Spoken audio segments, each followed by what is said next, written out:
Well, welcome, Sadiqa. And I'm crying because you're leaving the CEO position of Louisville's Urban League. And since you made that announcement in July, I mean, it's just been a roller coaster of people coming out, showing you their love. Do you feel the love?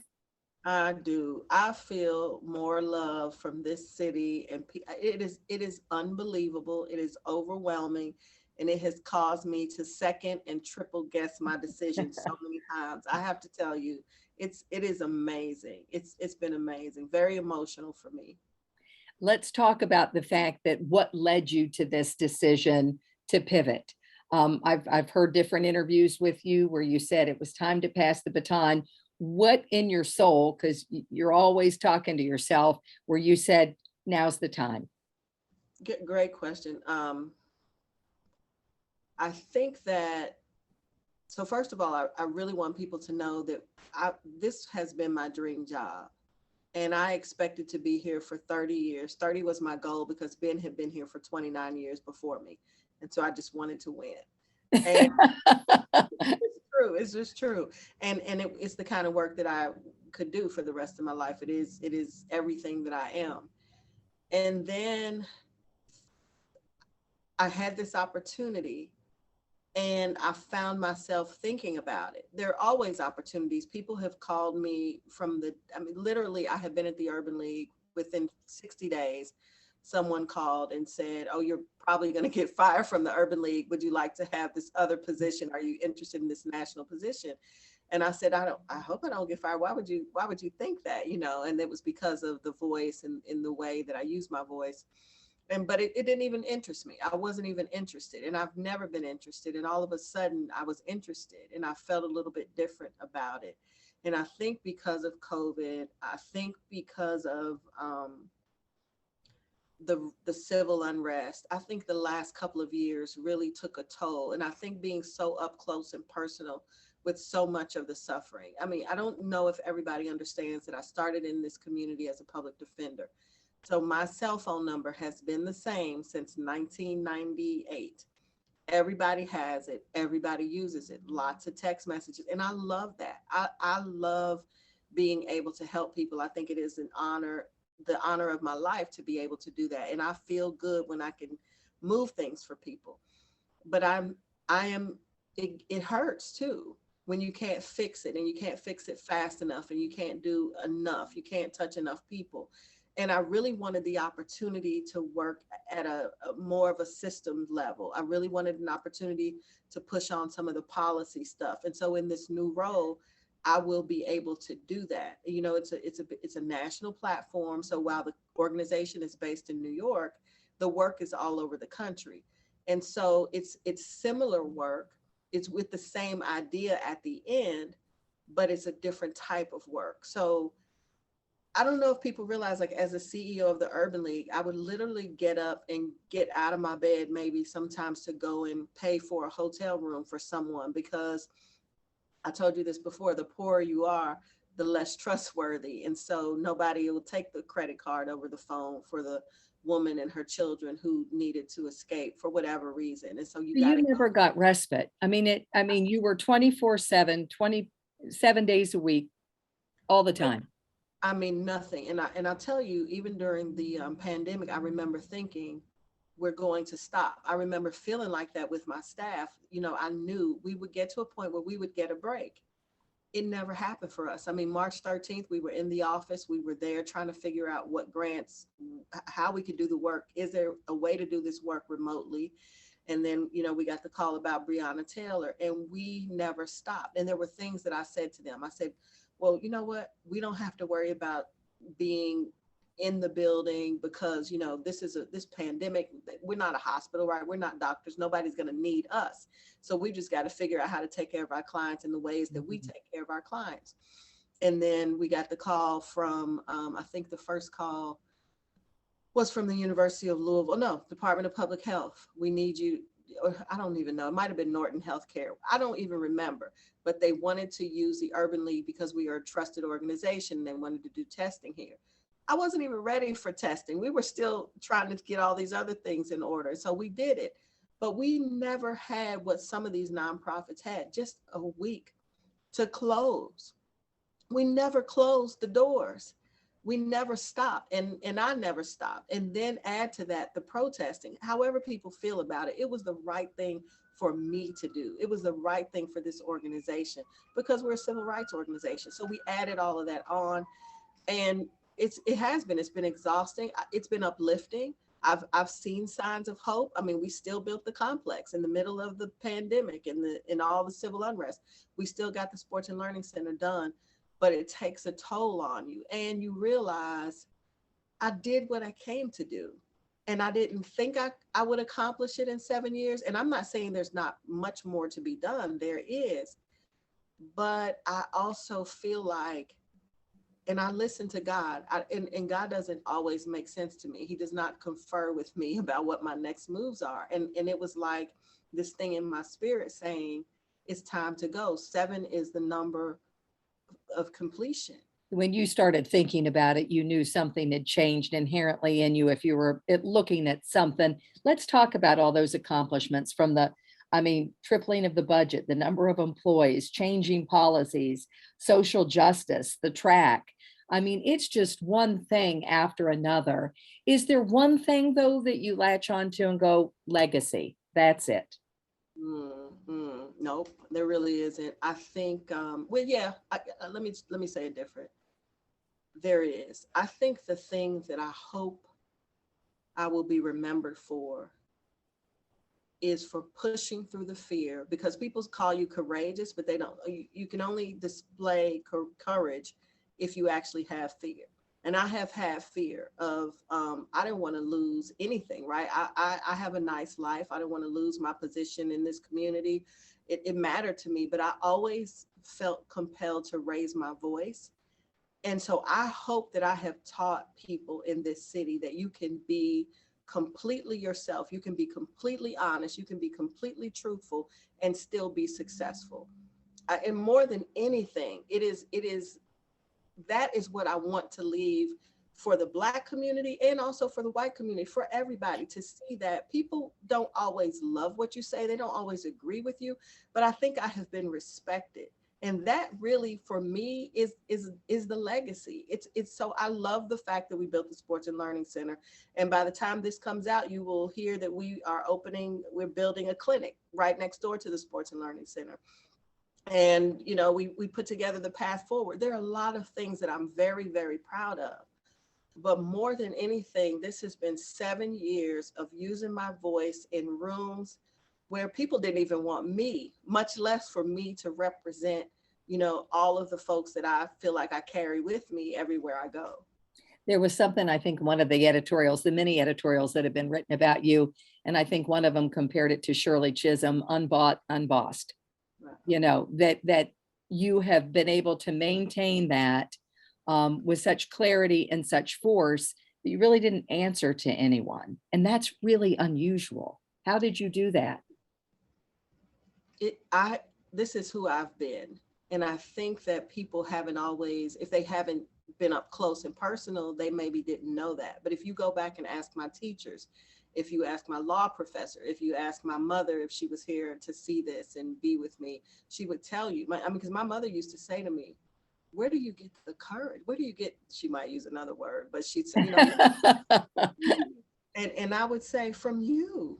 I get it from you. My mother was a woman who worked her way up to be a supervisor at the telephone company. And then she would help to coach other people to help them get jobs in supervisory roles. And she sort of broke the rules a little bit to help people. So I feel like I inherited this courage, and I really don't have an alternative. I'm one of those people who I can't sleep at night if I feel like I haven't been true to what I really believe. And I'm telling you, people should understand it is easier to be silent because you do get threatened. And I don't mean just death threats and stuff. I mean that, yeah, sometimes that doesn't happen every day. But if you have donors who want you to do what they want you to do, you have people who support, they say they're your friends. And so friends, they think that means you should agree on everything. And so the minute that you have a disagreement, or you say, well, I don't think your community is right about this. I don't think you're right. I think, or even if I say to my own community, I think that we're looking at this wrong.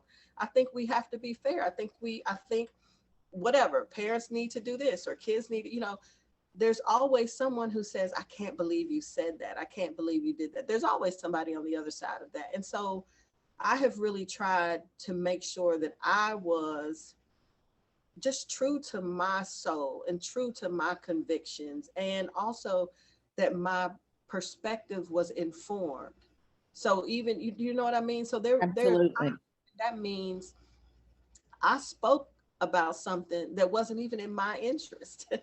You know what I'm saying? Because I mean, look, I'm at the Urban League. I don't represent mostly people who are, making what I make. I mean, I'm a former judge. I'm a lawyer. My life is different. I understand that. I have a lot of privilege. I mean, I work for the mayor. I could actually call his cell phone, whether he likes me or not. And he does like me again, I guess. That's the back and forth between you two. Listen, let me tell you. But that goes back to what you said of speaking what's on your mind.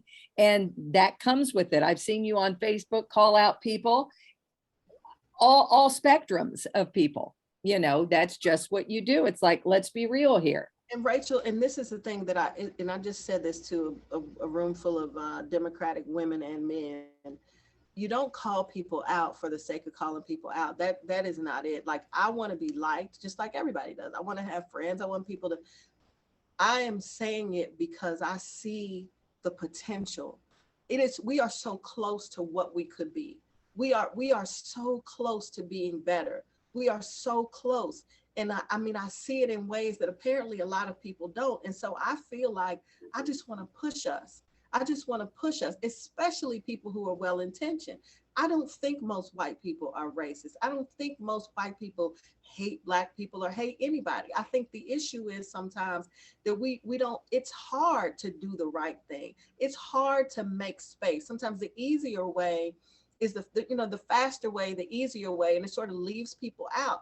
And I think if we can say, hey, this is what happened here, this is how this made me feel, or this is what happened with this group when you did this, people say, I didn't know that. And I think that the Black community in Louisville and other places too, we have done a disservice because there have been white people who wanted to be allies, and we were so busy trying to make them comfortable that we were dishonest. And so people can't even do, you know what I'm saying? And so Right. I hope that my legacy is that I was able to be truthful, no matter what it cost me. Well, and as uncomfortable as it made people in the room. And it's uncomfortable as it made me, because I don't think, why doesn't anybody understand this? This costs something to properly run a civil rights organization. I have friends who maybe they agree on this issue or they don't think, I say, listen, my job, I run a civil rights organization. My lens is different. You know what I mean? And people don't always get that. They don't always love it. But I got all the friends I need. If I make some more, that would be great. But I'm like, there's a higher purpose for this work and for me. Talk to me about the Breonna Taylor as you look back on that and just the lessons learned, unfinished business, because the DOJ, I mean, now there are charges. Now people, after all this time, it's like, oh, wait, yes, a warrant. There were untruths. There were kind of thing. Your thoughts now as you leave that behind, but I know with your new realm of work will still involve these kinds of things on a national level. Absolutely. Well, first of all,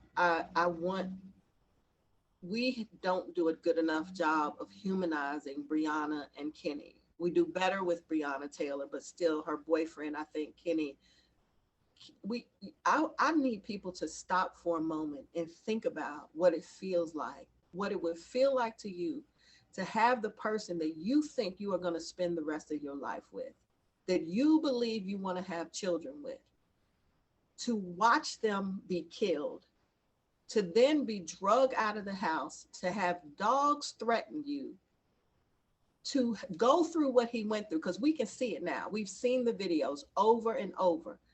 To listen to that 911 call that he made. And I don't care what anybody says, nobody has the wherewithal to make that call and they realize it's the police. That's just bonkers. But all of that. And then, you know what his cousin told me? He had to listen to her funeral over the phone line, to Mm. never be able to say goodbye, and then to have one of the police officers sue you. Where I want Kentucky to be enraged about what Sergeant Mattingly has the nerve to do. I think it is horrible. This man, I don't care if he's not perfect. He doesn't have to be perfect for us to say he has humanity. And I know what that pain is like. I mean, so for me, I'm just, I don't understand sometimes the things that we allow to slide. I don't understand the things that we don't raise our voices to say, why is there a lawsuit here? This is wrong. I don't, I want somebody to publicly, somebody in a very high ranking position to stand up in front of this community and say, my God, I stood by these police. I was wrong. I had no idea that they were capable of meeting in a garage to come up with another plan. It did not occur to me that the Black community has had enough experience with falsified warrants that you might be onto something. And now that we see these things, I'm sorry. I mean, I think there needs to be some apologies. And I know that people think that doesn't matter because you have the prosecutions, but I can tell you as a lawyer and as a former judge, the one of the things that is wrong with the criminal justice system is you can go to court and you prosecute somebody and they go to jail. But if you never get that, I was wrong, I'm sorry, that lack of admission, it's very difficult for victims. It's very difficult for victims. And so it might not mean everything to everybody, but for those of us who were cursed and reprimanded for protesting when you had no choice. That's how I really felt. I felt like I can go to these meetings, I can call, I have their phone numbers, I can call people and say, hey, listen, I met with them already and I know they're lying because I asked this question 3 times and I got 3 different answers from the same person. And then I called this person and I said to one woman in the police, I said, listen, is it possible that they are lying to you? Or are you lying to me? Because this makes no sense. And you must know that it makes no sense. And she said, nobody is lying. And I said, don't ever call me again. I have nothing else to say to you. I don't respect you and I don't trust you. That's the last conversation we had. And I'm going to tell you, it's more than Breonna Taylor for me. It is the dirtying of victims. So I think about the young man, Tay, who was pulled over in the Hang car. on, I just saw that Yeah, and now developments in that case. yeah, and the thing about it is, I remember hearing, oh well, there's going to be more to come out. There's more on him. There's more on him. I remember with Breonna Taylor, you get that phone call from people that say, hey, we really like you. We got a lot of respect for you, Sadiqa. This isn't the case. You don't want to go like, I mean, we know what you do and everybody, but please understand this isn't that case. And so it's almost like this person isn't respectable enough for you to get so upset about. Wait for the good, there will be, don't, this Other isn't cases. this isn't that. And so Breonna Taylor's case is everything people said it was. It's like a movie, except it's our real life. And I'm not saying that all officers are bad. Of course they're not. I know some very good officers. I'm friends with some, but it's getting more and more difficult, I'll be honest, because people think, okay, Sadiqa, that's enough. Well, is it enough when the system isn't fixed? The system isn't fixed, and you keep putting people into this system that is broken. I mean, I say that it's broken, it's working in the way that it's supposed to work. We need real change. So for me, I will tell you, Rachel, I know I've said this somewhere before, that first night of protest, the very first night, I called the mayor and I said, I don't even feel like this is Louisville. This is heartbreaking. Something has to give here.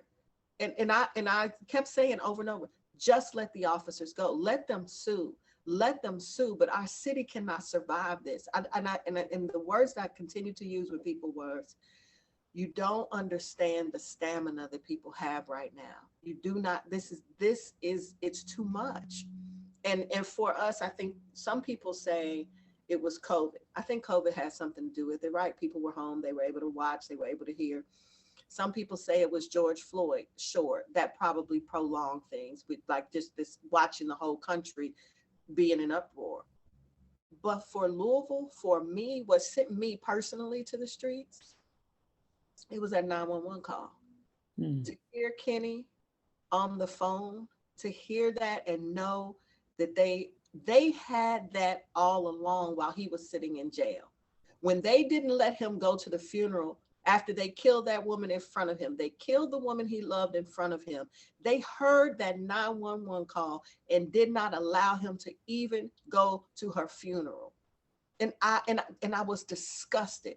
And I felt like I don't know what to do. And I'm here and I'm in this city that I love with people that I love, elected officials and judges and prosecutors and people that have I invited to my wedding and that I've had these long-term relationships with.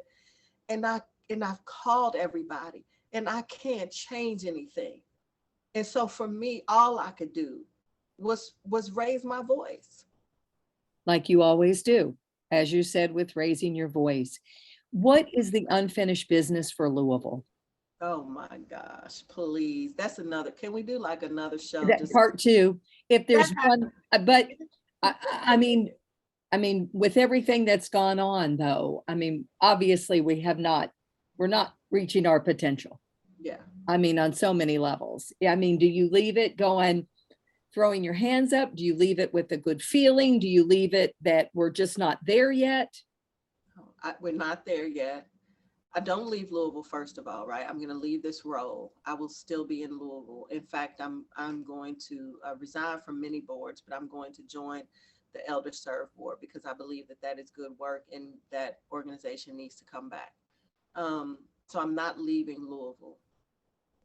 There's a lot of work to be done. I think that we have so much potential. I'm curious about who the next mayor will be. I'm curious to see if they'll be committed enough. What I just said to, this is a nonpartisan organization, but Democrats gave me an award. And so I said, what we need is courage. There are too many people that are so busy trying to keep their job that they don't do their job. And somebody's got to say that. If we could find the courage to just do the damn job we got hired to do, I think we can make Louisville the best city in the world because we have all of the ingredients. Where in the world else could you have protests, a pandemic, and still get this $53 million sports and learning center done? I'm like, this city stands for hope. We have everything we need.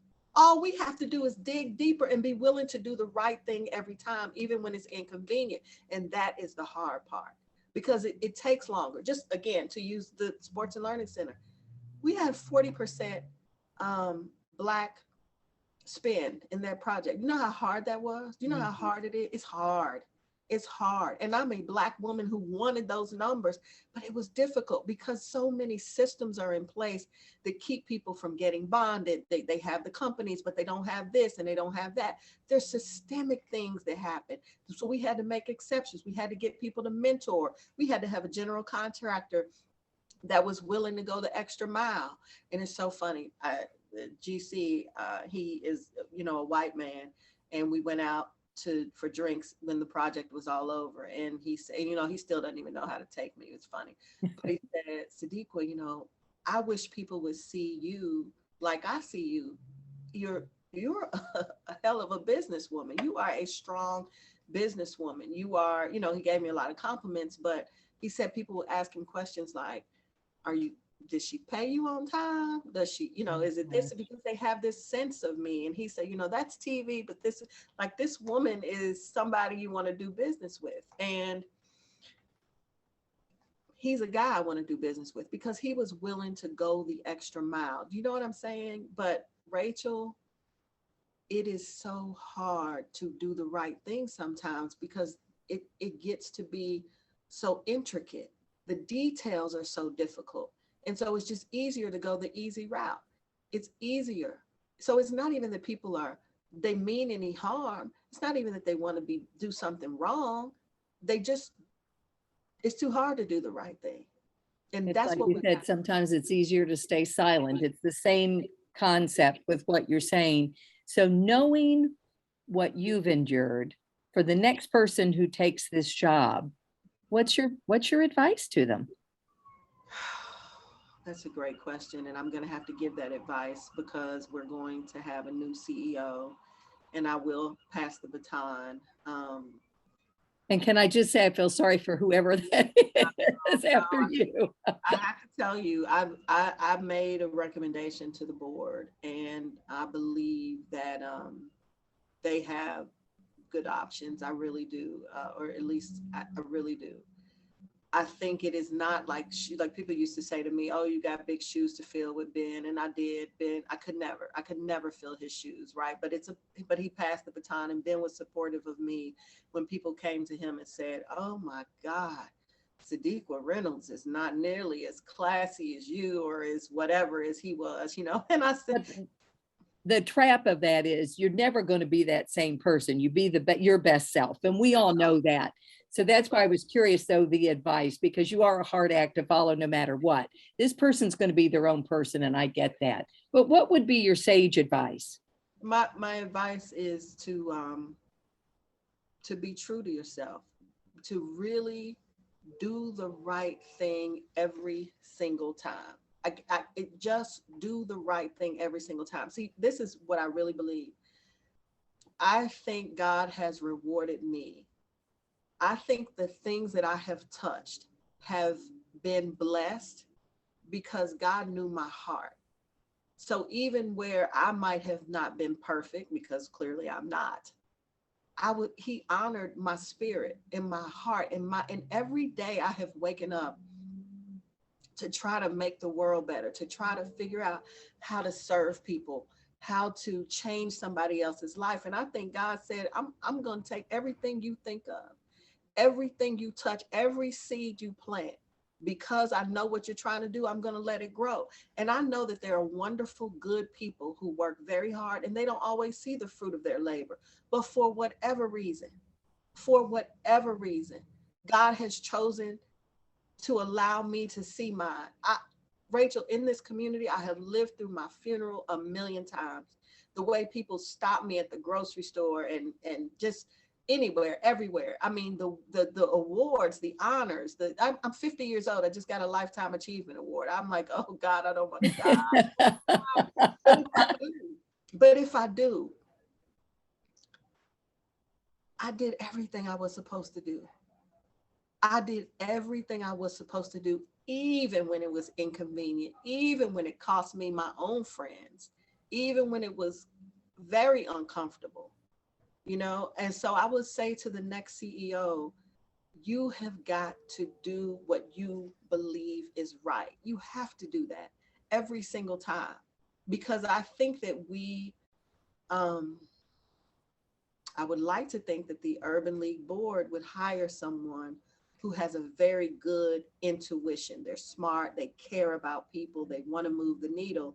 And so I want somebody for me, because I'm going to follow, right? Whoever is the new leader, I need to follow them. They need to be someone who can sit in a room toe to toe and stand their ground. I love that. There's one line that I love that you'll recognize who wrote it. I just want to end with this. It was just, this woman from the Bronx chose us. And while really we didn't have a choice, her smile always makes you think you do. This city is better, stronger, asks more questions, stands for more truth, and works harder because of it. I loved that. I love that too. I love that too. I really do. I'm lucky. I've been blessed. I'm lucky. Sometimes every day I didn't always see it. I cried a lot. I prayed a lot. I was disappointed, but man, I saw some big things happen, and I have seen this community come together, and I know that we will again, and we're not as divided as some would say we are. We're really not. We're so close. And I think that's when it gets really difficult, when you get so close to greatness. Well, all I can say to end this is thank you. And Thank thank you for your tireless service every single day. Thank you so much. And I'll say, all the good people, keep me and my daughters in your good prayers, and keep your bad prayers to yourself. Thank you.